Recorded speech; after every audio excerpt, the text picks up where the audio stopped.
So here we go with the author's personal views on what the social change needs to be like and how to describe the change we need. Remember, we are now in changing the world, so we have described the world, we have set the objectives, we have understood the current world, we are defining a preferred state, and that's where we are going, and describing social change to get there is obviously very critical.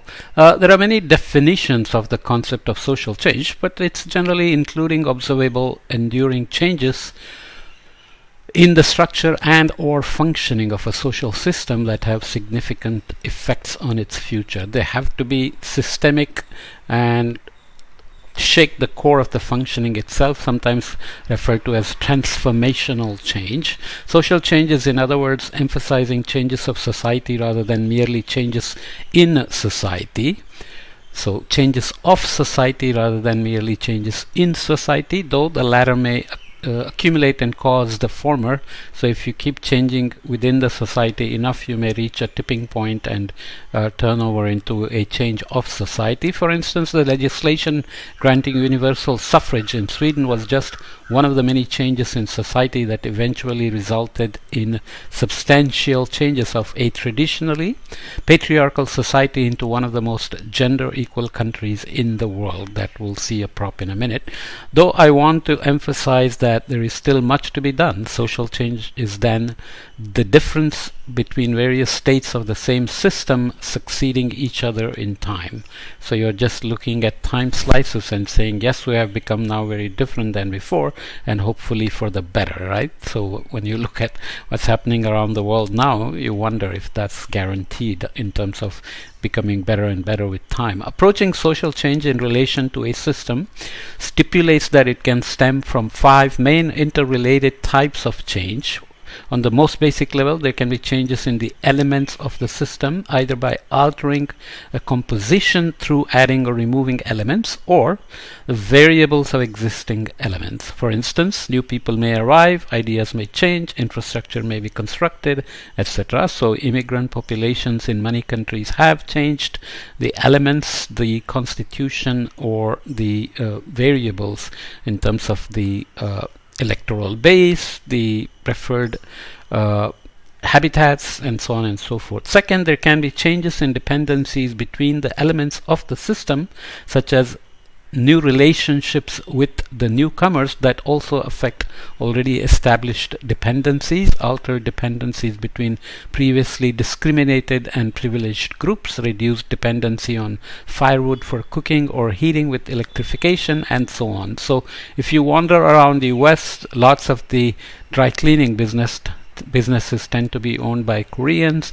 A lot of taxi drivers tend to be from Asia and Africa, and so on. So a lot of sportsmen are from the African American community, and so on. Third, there can be changes in the boundary of the system, which, according to the philosophical assumptions presented in chapter 5, is based on inherently subjective judgments. This cannot be avoided in human systems. However, to be able to talk about social change at all, it's important to maintain some consistency in the definition of what is considered part of the system or not, and limit redefinitions to changes with significant empirical foundation.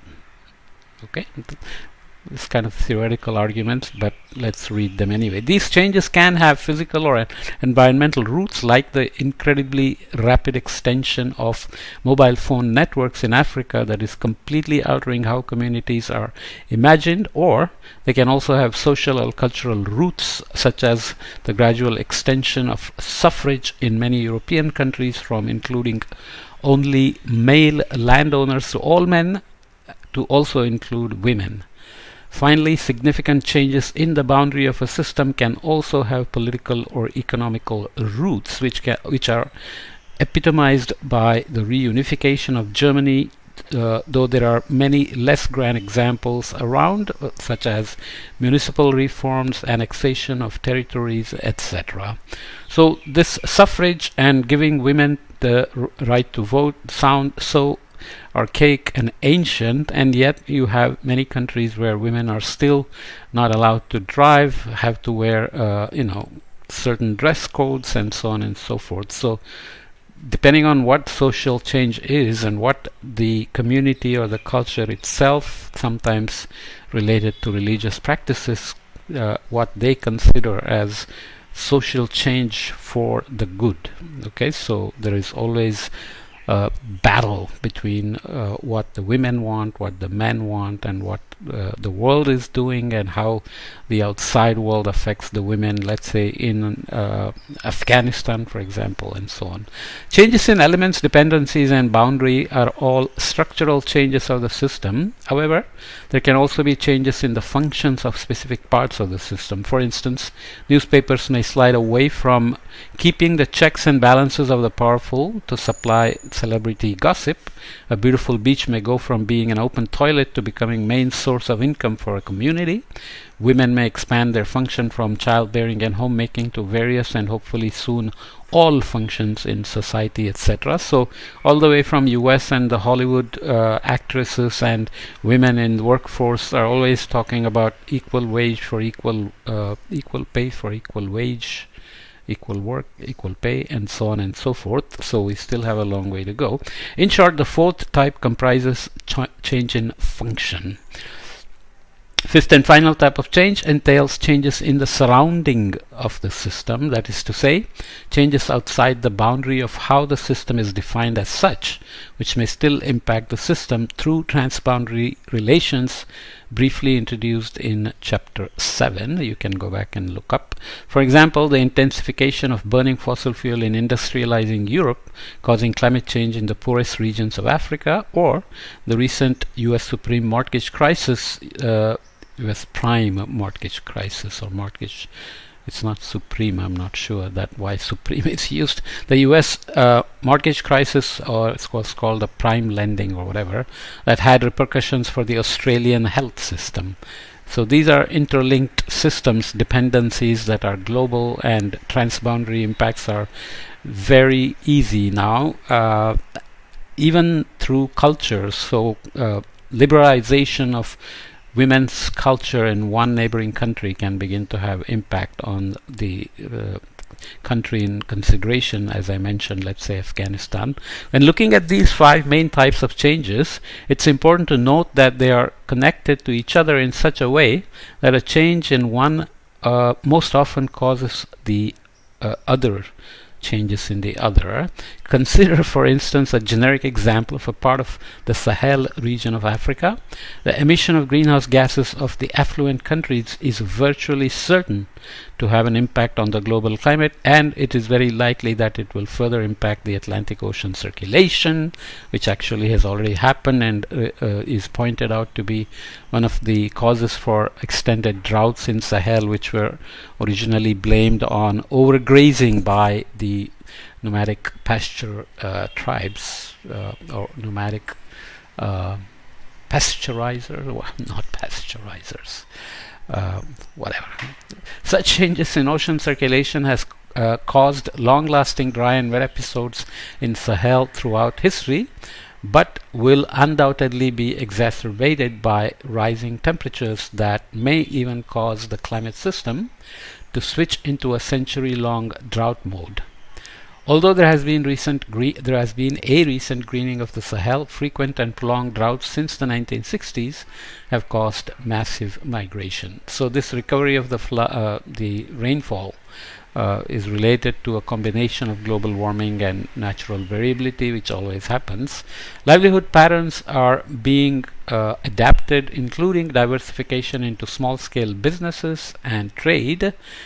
The urbanizing populations have better access to healthcare, education, and diverse income opportunities than in their rural past. While infectious diseases spread along the transit routes of increasingly mobile populations, and the risk of communal conflicts increase in the interface between marginalized communities. The list of interrelated changes can be made long, but the main argument here is that they may all interact to cause a significant overall change of society. Some forced, some desired, some desirable, some undesired, and voluntary and so on. In other words, there is not one master process of social change, but many processes of change of different spatial and temporal scales, different complexities, and with different directions. Societal change is then just the abstract concept encapsulating their aggregated and accumulated result.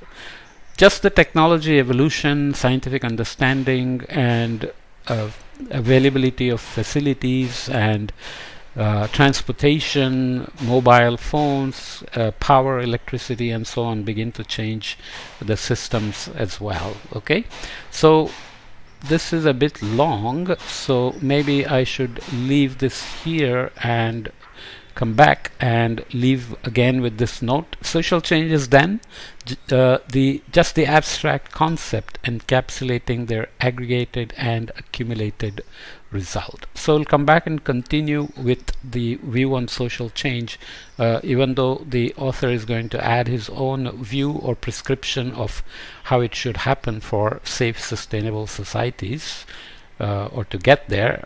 We will see that he's putting together synthesized literature of how social changes happen, what are the typologies of social changes. Okay, so we'll come back and continue. Okay, so I don't know if you noticed, but I failed to show figure 10.1, which was referenced here in describing change. Basically, it was talking about change. For instance, the legislation granting universal suffrage in Sweden was just one of the many changes in society that eventually resulted in substantial changes of a traditionally patriarchal society into one of the most gender equal countries in the world.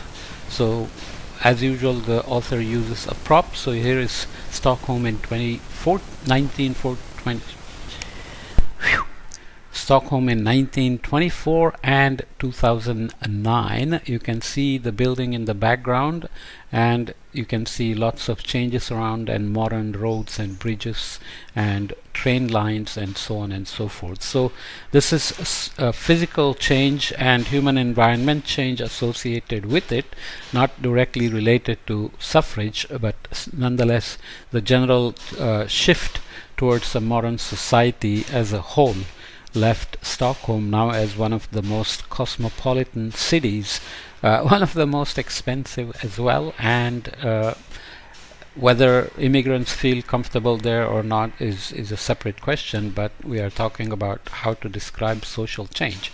So I refer to missing figure 10.1 later on in the following podcast, so I have come back to record it.